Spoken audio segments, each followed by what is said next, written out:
우리가 믿는 예수 그리스도는 하나님의 아들이십니다. 이 하나님의 아들이 왜 이 땅에 오시느냐? 말씀이 육신이 되어서 이 땅에 오셨잖아요. 오신 이유가 있어요.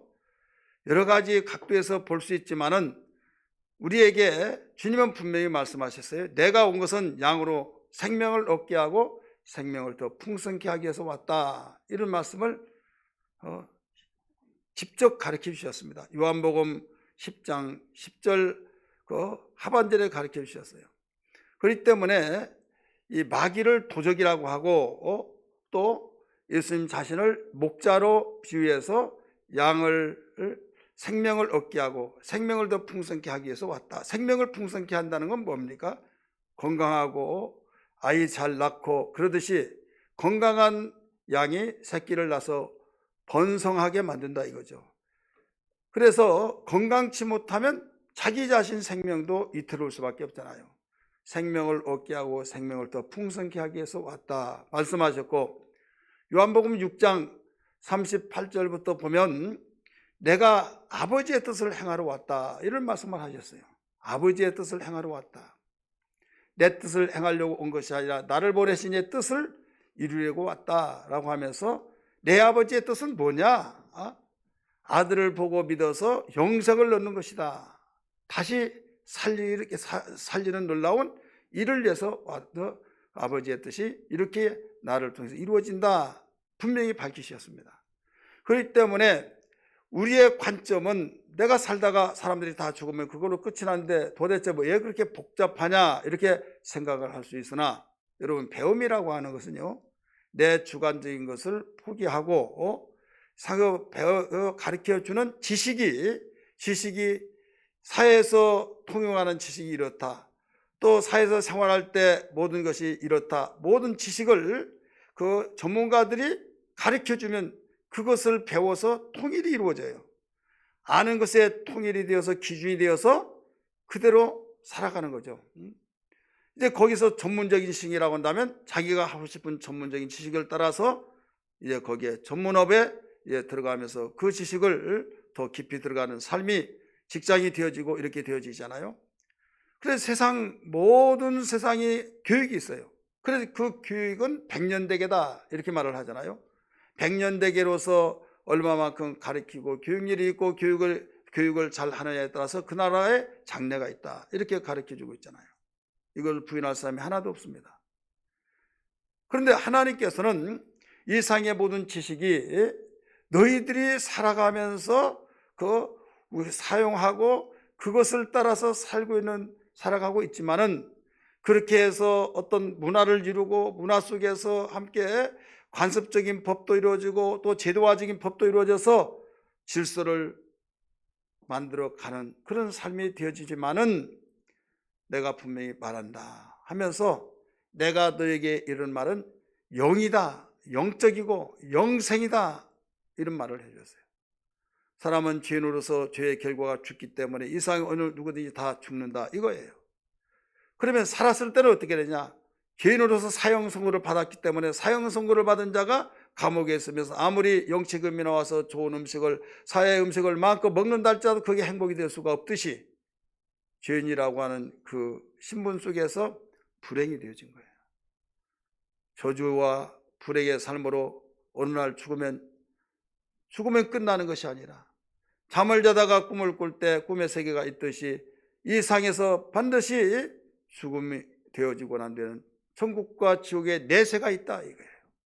그래서 그 속에 영생이라고 한다라고 하는데, 지옥의 삶에서 영생이냐, 바로 천국의 삶에서 영생이냐, 지옥의 삶에서 영원히 산다는 것은 이게 사망이라고 말합니다.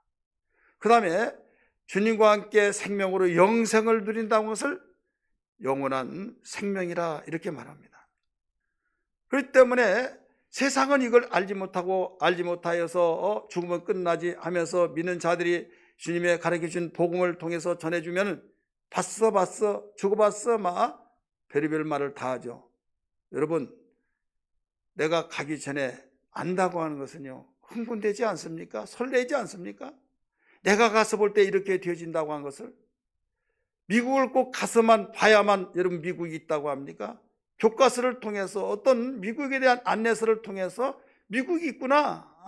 태평양을 여기서 건너서 그 미국인데 모든 미국의 그 한국에서 기준해서 본다면 그 관문이 샌프란시스코인데 거기에서 바로 이 배를 타고 내린다고 한다면 거기에 가장 한국에서 가까운 항구로서 그 도시로서 거기에서 동쪽으로 몇 시간을 더 간, 4시간을 더 간다 막 하면서 동서남북으로 그 모든 길이와 넓이와 또 그 지식과 그 문화와 그 언어와 모든 것을 대도시에 소개를 할 때 안 가봤다고 부정할 것이냐, 안 가봤다고 해서 부정하고 그런 것이 어디냐 말할 것이냐 이거예요. 이것은 그 사람하고 상대할 수가 없죠. 왜? 내가 안 가봤다고 부정하고 믿지 않냐고 그러면 더 이상 어떻게 말을 합니까?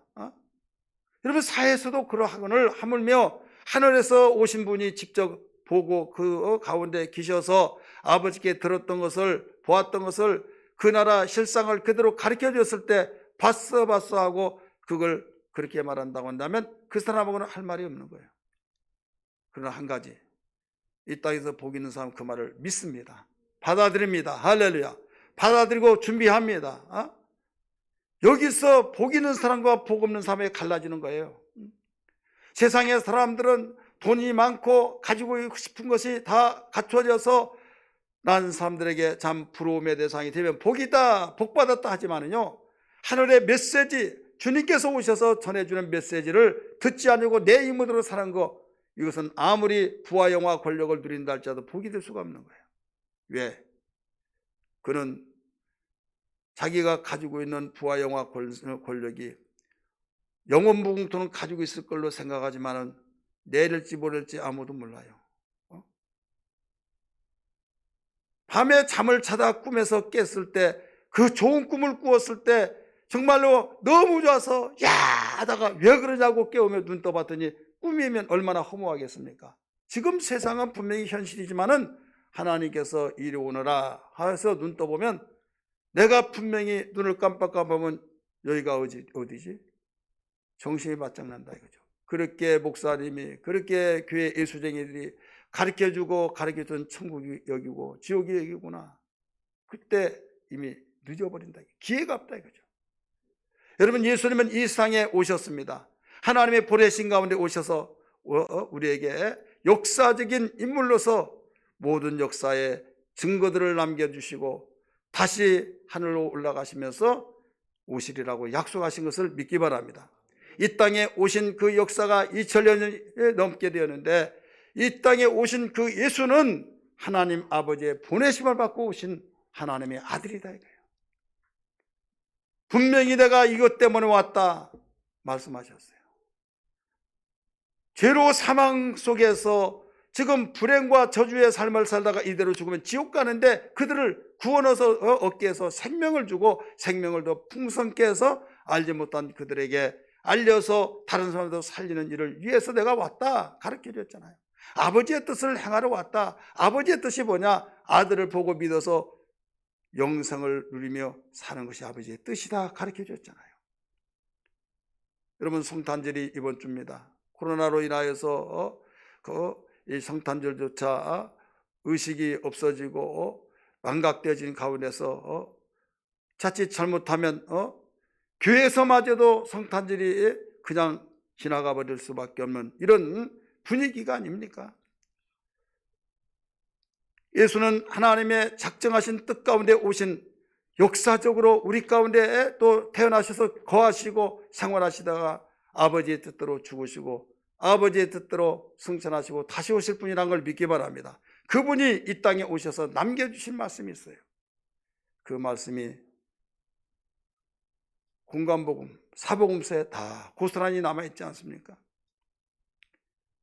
그분이 오신 목적과 그분이 이 땅에서 죽으면 끝이 아니라 영원한 내세 천국과 지옥이 있다는 걸 일러주셨고 이 땅에서 불행하고 저주스럽고 참 불행한 가운데서 어떻게 하면 행복하고 어떻게 하면 참 평안을 누리고 어떻게 하면 진정한 복된 사람이 되느냐, 주님이 가르쳐줄 때 나를 믿으면 아무 일이 없고 아무 방해된 것이 없고 행복할 것이다. 그렇게 가르쳐 주지 않았어요.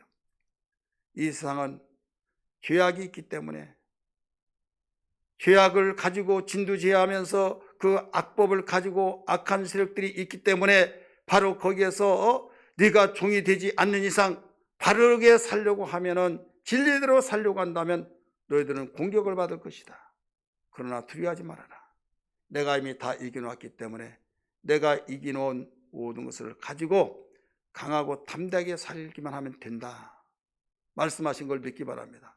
내가 너에게 평안을 끼치노니 너에게 환난이 닥칠지라도 강하고 담대하라.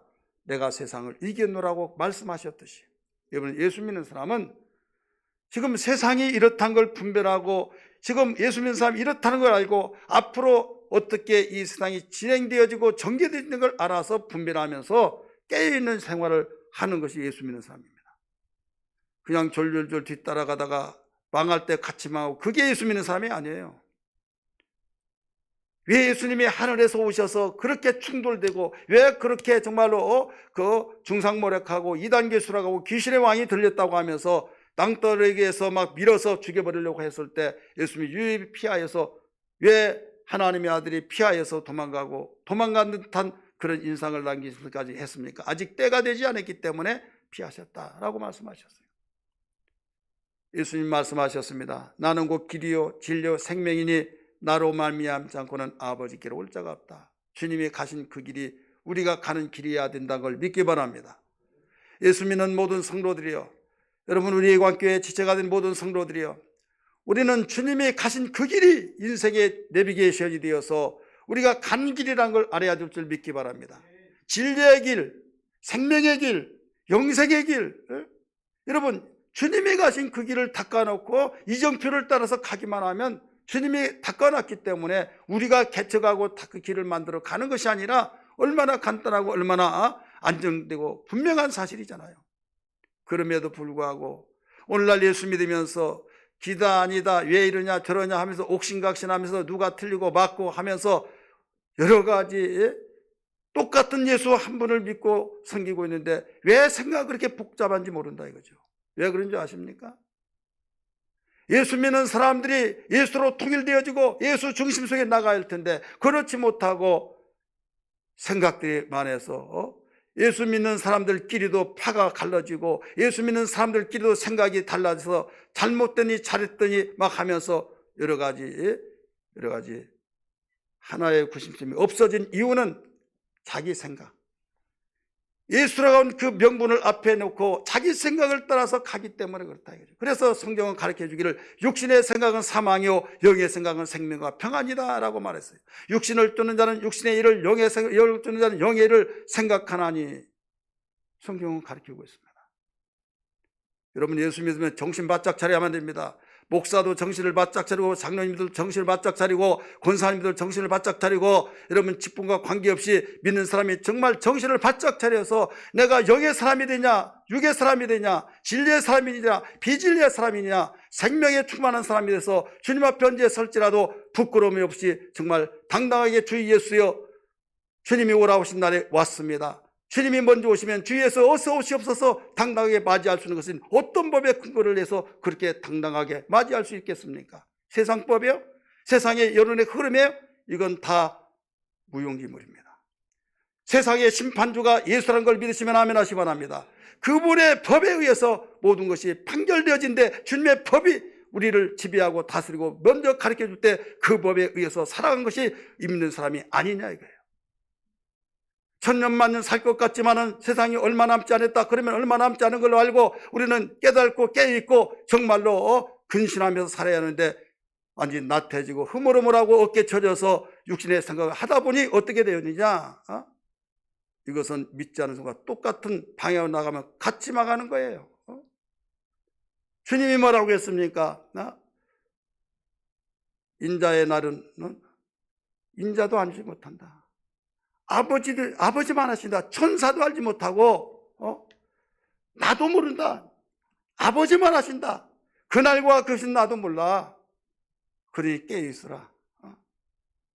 여러분 시대의 모든 상황을 비춰볼 때 우리는 그렇지 않아도 우리에게 일러주신 말씀을 날마다 근신하며 생활해야 할 텐데, 코로나 전국으로 명분 속에서 정말 희지부지 하다가 나중에 어느 날 길들여진 것처럼 길들여지다 보니까 예배가 해이해지고, 예배가 우리가 그냥 형식과 의식으로 되어지다가, 이게 내 자신의 신앙은 내가 관리하자면 누가 관리해 줄 사람이 없어요. 여러분, 내가 귀찮다 해서 여러 가지 상황 속에서 핑계할 수는 있지만은, 핑계하면 핑계할수록 하나님은 중심을 보시기 때문에 우리의 상황 속에서 하나님이 인정하신 그 예배가 뭐냐? 마음과 성품과 뜻을 다해서 주 하나님을 사랑하고, 하나님은 중심을 보시기 때문에 영과 진리로 예배한 자를 받으시기 때문에 이러한 신앙을 누가 아느냐? 성령께서 깨닫게 하시고 주의 좋은 말씀을 선포해서 알리게 해주었을 때 결정적으로 키를 잡고 있는 것은 내 자신이에요. 이해하시면 아멘 하시기 바랍니다. 내 자신이다 이거죠. 내 자신이 여러분 키를 잡고 결정을 내리지 않으면 누가 해줄 사람이 없습니다. 그래서 겸손한 자는 은혜 주시만 교만한 자는 패망의 선봉이고 하나님이 대적하신다고 말씀하셨으니, 우리는 이 시대를 통해서 겸손으로 허리를 동여야 될 줄 믿기 바랍니다. 주님이 오신 탄생하신 그분을 기쁨으로 맞이하고 경배할 텐데, 오늘 많은 사람들이 너무나도 무관심하고 그때 시대만 왜 그러냐 저러냐 하면서 많은 지식을 알고 있지만, 지금 오늘날 나와 여러분이 얼마만큼 탄생하신 예수를 기쁨으로 맞이하는가를 한번 보자 이거죠. 그들만 탓하지 말고, 성경은 우리를 보여주는 거울이기 때문에 나는 진정으로 정말 주님을, 탄생하신 주님을 기뻐하며 경배했는지. 목자들은 당시에 참 천대를 받고 이름조차도 없고, 그들은 양이 간대로 푸른 주장 인도하느니라 국경도 없고 유목민입니다. 별 볼 일 없는 그들이었지만은 하나님의 천사들이 그들에게 찾아주셔서 지극히 높은 곳에서는 하나님께 영광이요 땅에서는 기뻐하심을 입은 사람들의 평안하다고 하면서, 오늘날 다윗의 동네에 구주가 나셨으니 너희가 가서 봐라. 강보에 쌓인 아기 예수를 봐라. 이것이 너에게 표적이다 라고 말씀하시면서, 주님은 탄생하심을 천사들 통해서 알림 가운데서 여러분 그 메시지를 듣고 달려가잖아요. 마태복음 오늘 읽었습니다. 마태복음에서는 마태가 먼저 모든 책 순위가 1순위이기 때문에 마태복음에서 먼저인 것 같지만은 종합적으로 볼 때 목자가 먼저 예수님 탄생을 소식을 듣고 경배를 먼저 했습니다. 오늘 본문에 나온 동방 박사가 예수를 경배했어요. 한밤중에 목자들은 정말 많은 사람들이 잠자고 정말 그 고독 가운데 어둠 가운데 조용한 가운데 천사들의 그 메시지를 듣고 그들은 가 보았다 이거죠. 강보에 쌓인 말 구육간에 거기에서 부들부들 떨고 있는 그들을, 그 모습을 보면서 찬양했다는 사실. 109장 우리 1절 3절 한번 볼까요? 109장 1절 3절 고요한 밤 거룩한 밤.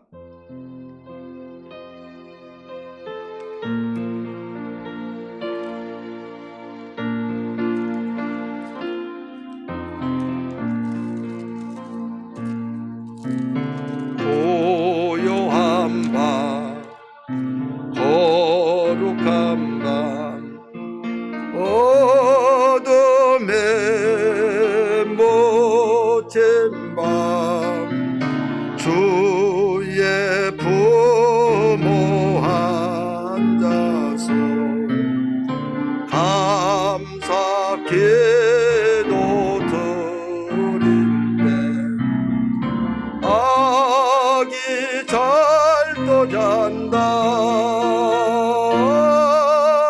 아기 잘도 잔다 3절 부릅니다. 고요한 밤 거룩한 밤 동방의 박사들 별을 보고 찾아와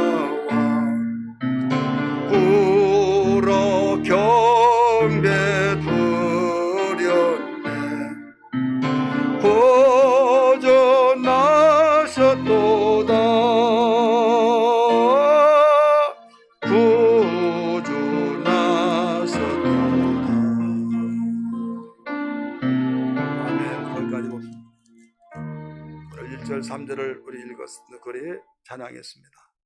그 고요한 가운데서도 주님을 경배하는 자들이 있다 이거죠. 쉬는 시간입니다. 잠자는 시간입니다. 깊은 잠 들어서 있는 가운데 천사의 메시지를 통해서 가보라고 해서 예 알았습니다. 날 새면 가겠습니다. 그게 아니었어요.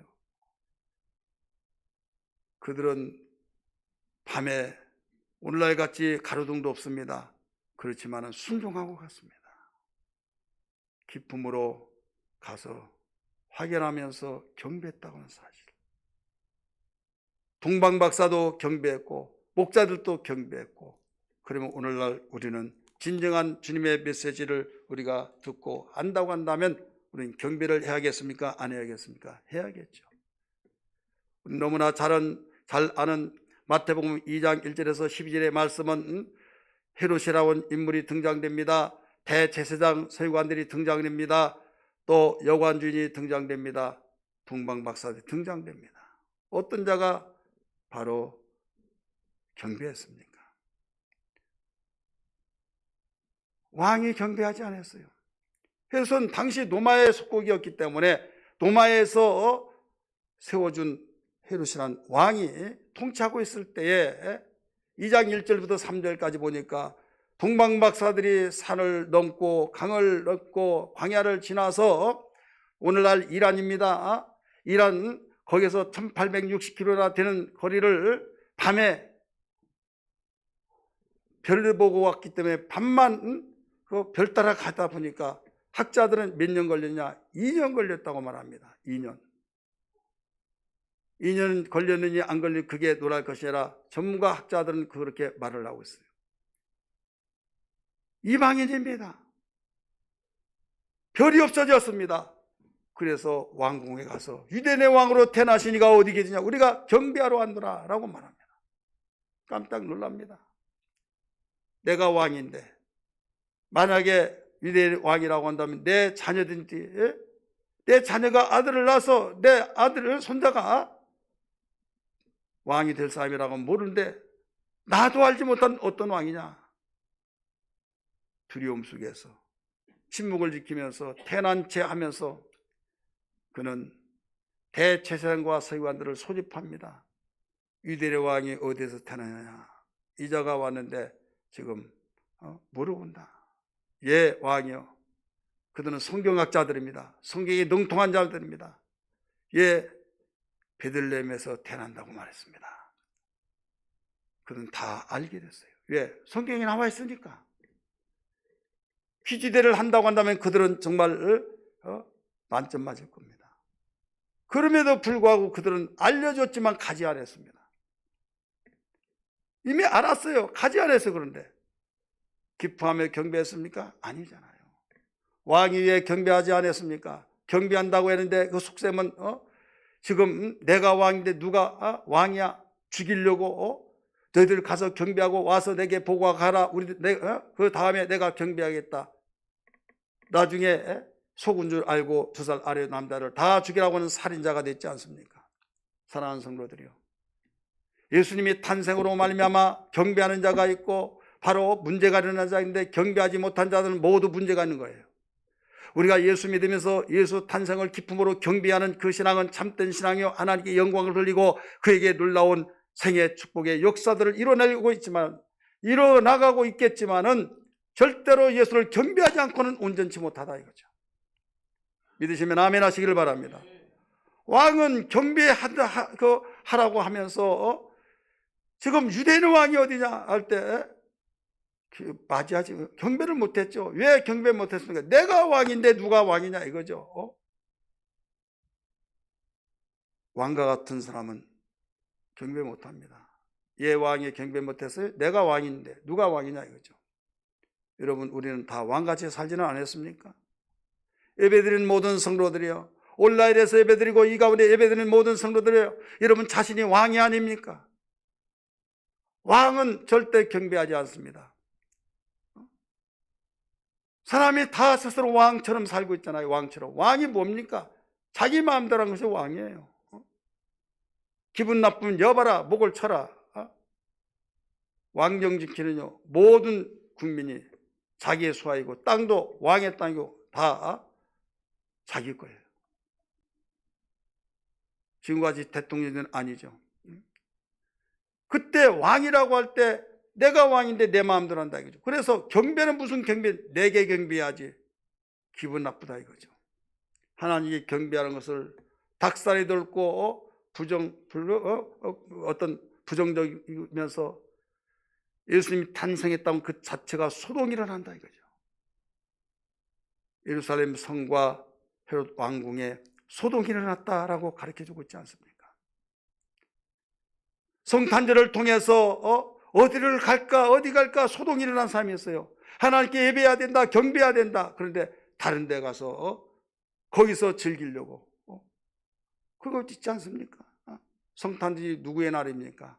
주님 탄생한 날을 축하하면서 경배하는 날이에요. 근데 오늘날 사회에서 어떻습니까?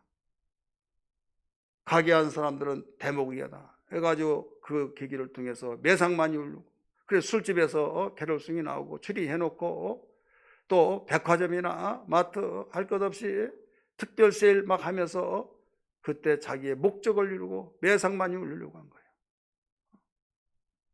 교회에서는 마음껏 찬양해야 된다고 하는데 찬양하지 않고 경배하지 않고 그냥 그들이 원하는 대로 오늘 못 나와요. 어찌 못 나오냐고 하면 말은 못하지만은 나중에 들려지는 말 나중에 사실은요 제가 이렇게 갔다 왔어요. 경배하지 않는 거잖아요. 내가 왕이니까 내가 하고 싶으면 다 하잖아요.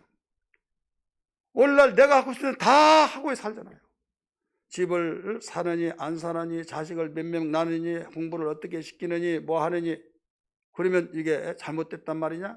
아니에요. 하나님 우리에게 주신 고난 속에서 바로 계획을 세우고 한 건 잘한 거예요. 잘한 것이지만은 바로 왕 위에 왕이 있다는 것을 아는 것이 우리 믿는 사람이라는 걸 믿기 바랍니다. 이스라엘 왕 가운데서 역대기 열왕기 상하 거기 보면 어떤 말이 나옵니까? 여호와 보시기에 악을 행하여 여호와 보시기에 선을 행하여. 그건 뭡니까? 내가 왕이었기 때문에 내가 통치 정책을 통해서 우상을 섬긴다면 섬긴 거고 내가 불 가운데 지나가라면 지나가는 거고 받아들이면 누가 타치할 사람 없다 이거죠. 이때 하나님이 그 위에 계신데 하나님 왕이신 분이 계신다고 하는 증거가 뭡니까? 그때마다 하나님 보내서 나다나 가라. 그래서 악한 길로 갈 때는 여지없이 책망을 하죠. 돌아오라, 회개하라, 그렇지 않으면 죽으리라 막 이렇게 말하고 오잖아요. 그리고 왕이지만 가시적으로 볼 때는 왕이 그 위에 없지만은 신앙적으로 볼 때는 그 위에 왕이 있다 이거죠. 그게 누구예요? 하나님이에요. 여러분 예수를 그리스도로 모신다고 하는 것은 그거예요. 예수를 그리스도로 모셨다고 하면서 신앙의 출발이 바로 예수 믿는 사람인데, 내가 왕이었는데 그리스도를 내가 모셨어요. 예수는 이름이고 그리스도는 직함입니다. 왕이라는 거예요. 그 왕이신 그분을 내가 모셨기 때문에 내가 왕이었던 자리에서 내려앉고 그분을 모셨기 때문에 그분에게 내가 하고 싶은 계획을 다 내놓고 재가를 받는 것이 예수 믿는 사람이라는 걸 믿기 바랍니다.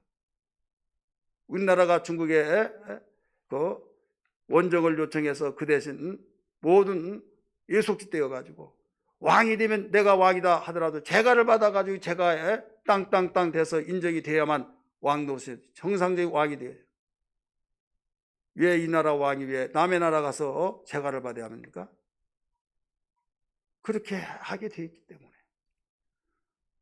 지금 내가 다 왕이에요. 오늘날 주님이 말하고 아무리 말하더라도 그 말 듣지 않습니다. 경배하지 않습니다.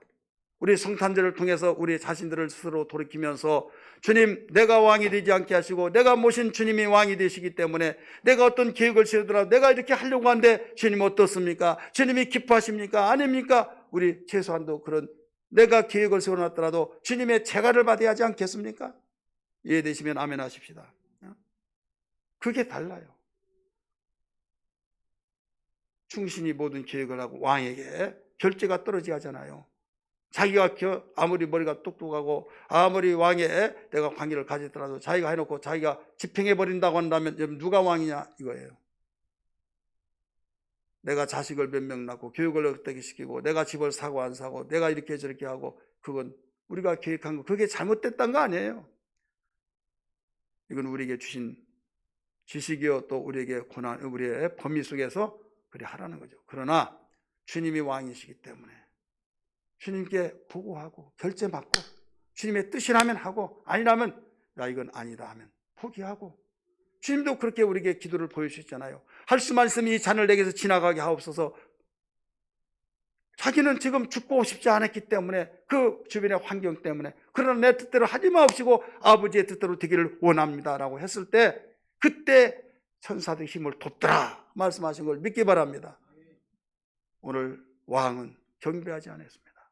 왜? 자기 이상 없기 때문에. 우리는 우리 위에 왕이 계시기 때문에 여러분 경배해야 될 줄 믿습니다. 대제사장 서기관들 경배하지 않았습니다. 왜? 그들은 머리로선 다 알았어요. 모든 걸 다 알았어요. 어디에서 태어나냐고 했을 때 베들레헴에서 태어난다고 가르쳐 줬어요. 성경 공부를 통해서 설교를 들어서 몇 년 동안 신앙생활 하다 보니까 또 이렇게 저렇게 어떻게든지 알아서 다 대답합니다. 퀴즈 되면 1등하고 그렇습니다. 만점 맞습니다. 근데 경배하지 않습니다. 이걸 가르쳐 주고 있는 거예요. 신앙은 경배에서부터 시작되는 거예요. 그러나 동방박사만은 경배했다 이거죠. 이 경배란 말은 우리 한국말로 말하면 원문의 뜻이 이렇게 나옵니다. 이 말을 땅에 대서 엎드려 경배하며 예배하다 이 뜻이에요. 그러니까 겸손의 자세를 가지고 그분을 모두 경배하면서 우러러오면서 예배의 자세, 예배하는 마음, 이게 바로 경배라 이거죠. 그러면서 1860km나 된 어마어마한 그 거리를 그들은 정치의 목적으로 오지 않았습니다. 그들은 어떤 탐험가의 목적으로 오지 않았습니다. 오직 경배하기 위해서 왔다는 것을 믿으시길 바랍니다. 경배하기 위해서. 당시에 이방인들은 계책을 받았어요. 유대인들의 보는 입장에서. 그랬든 말든 자기들은 별을 보고 이상규를 통해서 왕이 나왔다 해서 그 말씀대로 따라서 온 거예요. 법관들이 믿든 안 믿든 항상 성경책을 옆에다 놓는다는 말을 들었어요. 왜? 모든 세상 법이 바뀌지더라도 영원히 바뀌지 않는 유대인의 율법, 그걸 알기 위해서. 이 점술가 천문학자들이 항상 하나님의 천기의 모든 것도 다 관장하시기 때문에 성경을 항상 보고 있는데 성경 속에 민수기에 나오잖아요. 한 별이 나타나서 그래서 이상한 별이다.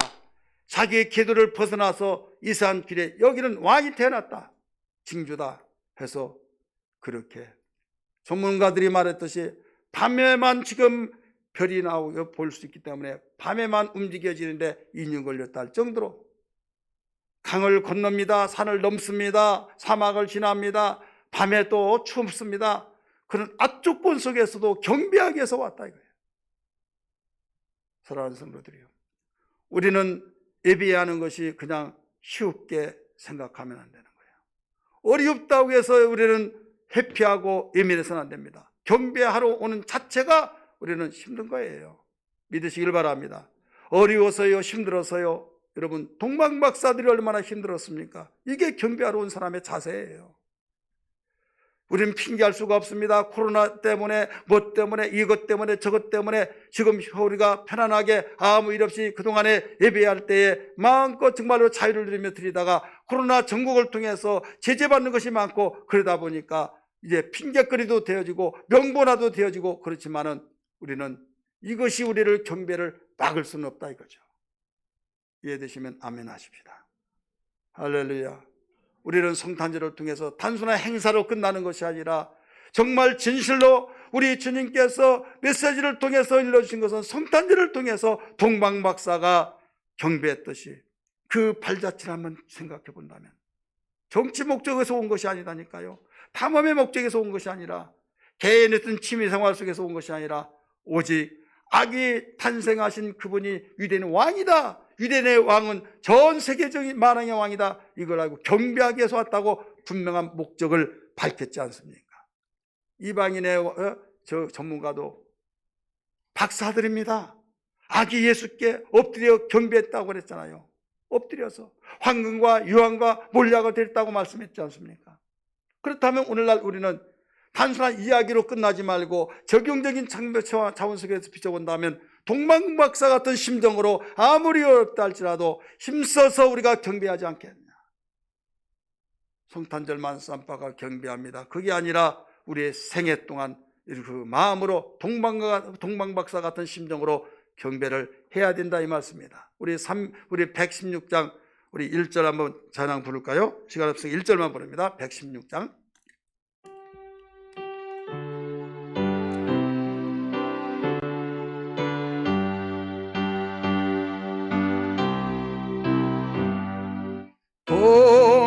동방에서 박사들 귀한 예물 가지고 산을 넘고 모를 건너 별 따라왔도다.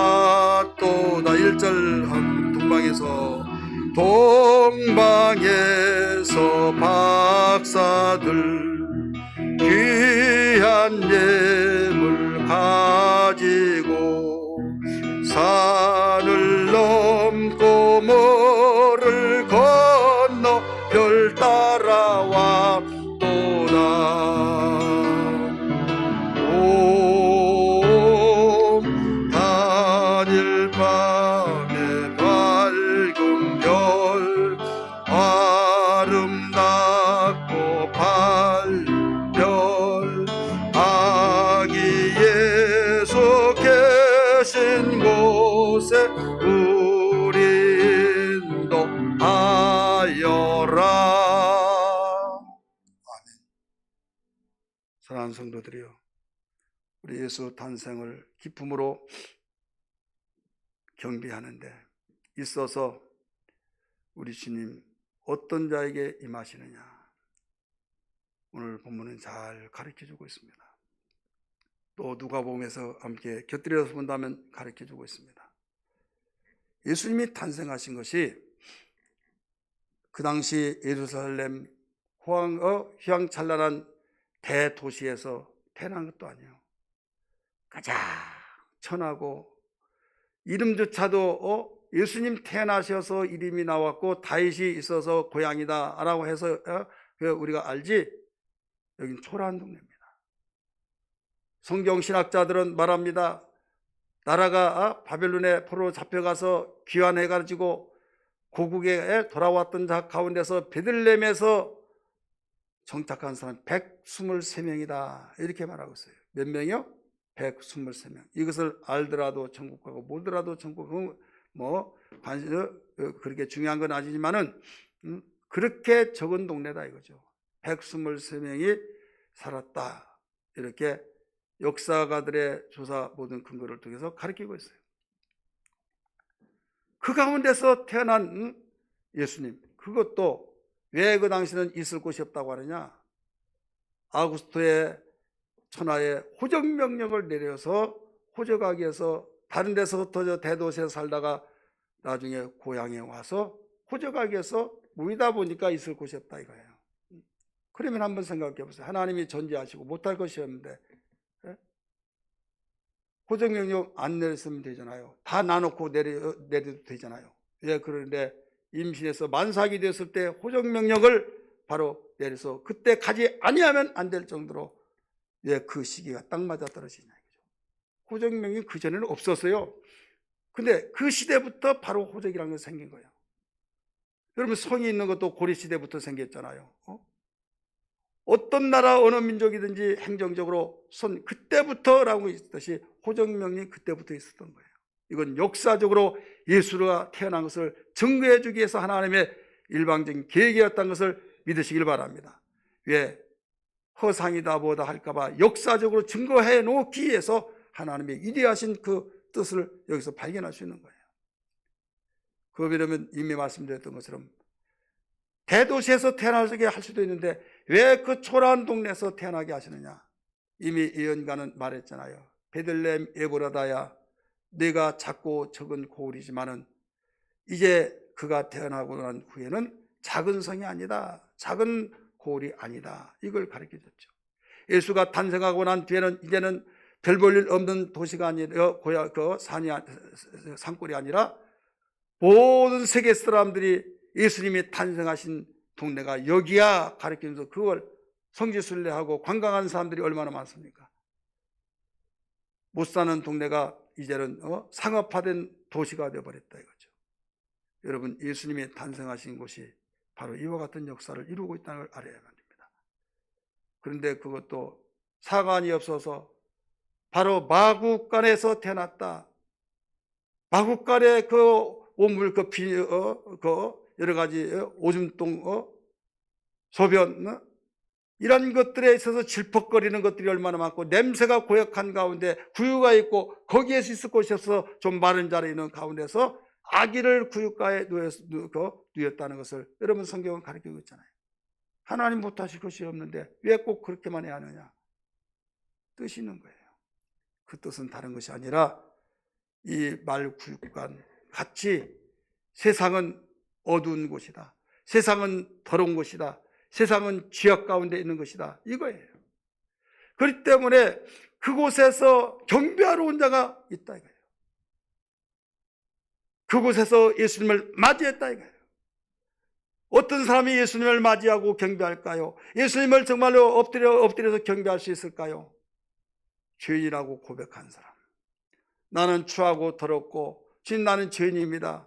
바울이 그렇게 자기는 의롭다고 생각할 때는 예수 부활 증거한 사람을 죽이려고 했어요. 그러나 죄인한 걸 고백하고 있을 때는 나는 죄인 괴수다라고 했고, 자기는 만삭되지 못한 자 같이 자기는 못난이다 라고 고백했어요. 어떤 사람은 만삭되지 못해 태어났다고 하는데 그게 아니라 만삭되지 못한 자와 같다고 말했어요. 자기의 모습을 볼 때 죄인 괴수라고 할 때 그때 예수님 제대로 만난 거예요. 내가 죄인을 찾으러 왔지 의인을 찾으러 온 것이 아니다. 병든 자가 바로 의인을 찾듯이 여러분, 주여 나는 죄인입니다 고백한 사람만이 주님 맞이할 수 있는 거예요. 믿으시길 바랍니다. 부유한 자, 나는 정말로 나는 왕이다, 나는 이런 자다, 대단한 사람이고 권력과 부와 영화를 누린 사람이다, 그런 사람은 절대 예수님 맞이할 수가 없습니다. 어떤 사람이 맞이하냐?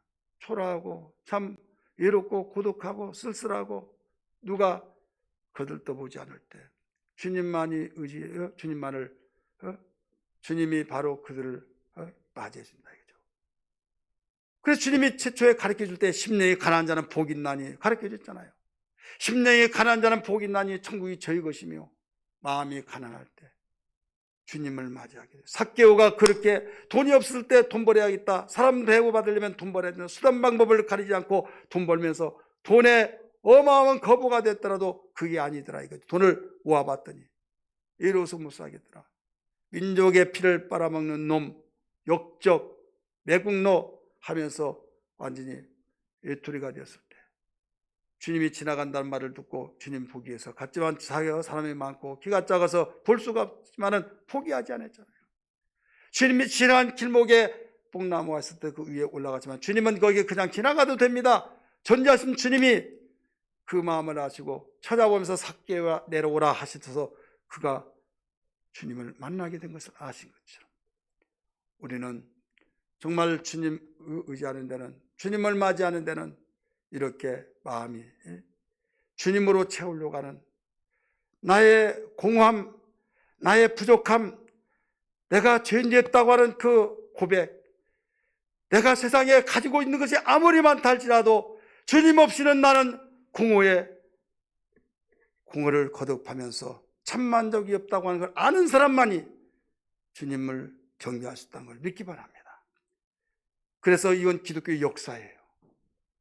어렵고 힘들 때는 주님을 찾고 부르짖고 주님 만나서 놀라웠게 축복의 역사에 대할 속에 역전되어졌지만 나중에 주님이 필요 없다라고 할 때 다들 뒤집어지는 겁니다. 여러분이 물질의 복을 받고 또 생활의 평안이 있고 여러분의 기쁨이 있고 소망이 있고 하지만은 반드시 예수 안에서 이루어지기를 주님으로 축원합니다.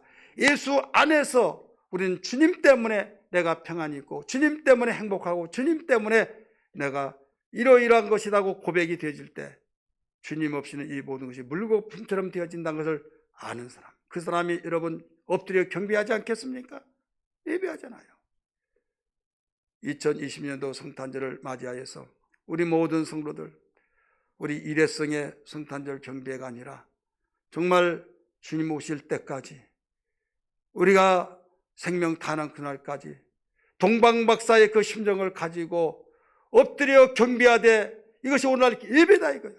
예배의 중요성을 깨닫고 예배를 통해서 하나님 우리 주님을 맞이할 수 있는, 주님께 경배할 수 있는, 예배를 통하지 않고 뭘로 경배하겠습니까? 그렇지 않습니까? 온라인으로 예배드리는 우리 성도들이여, 또 오프라인에 여기서 예배드리는 성도들이여, 우리 어떤 가운데서도 주님 이 땅에 탄생하신 것은 경배받기 위해서 탄생하셨다고 하는 사실을 기억하면서 우리 마음과 성품과 뜻을 다하여 온 마음을 다해서 경배하는 신앙 되기를 주의 이름으로 축원합니다. 그 경배가 뭐다고요? 오직 예배예요. 예배의 중요성이 여기에 있는 겁니다.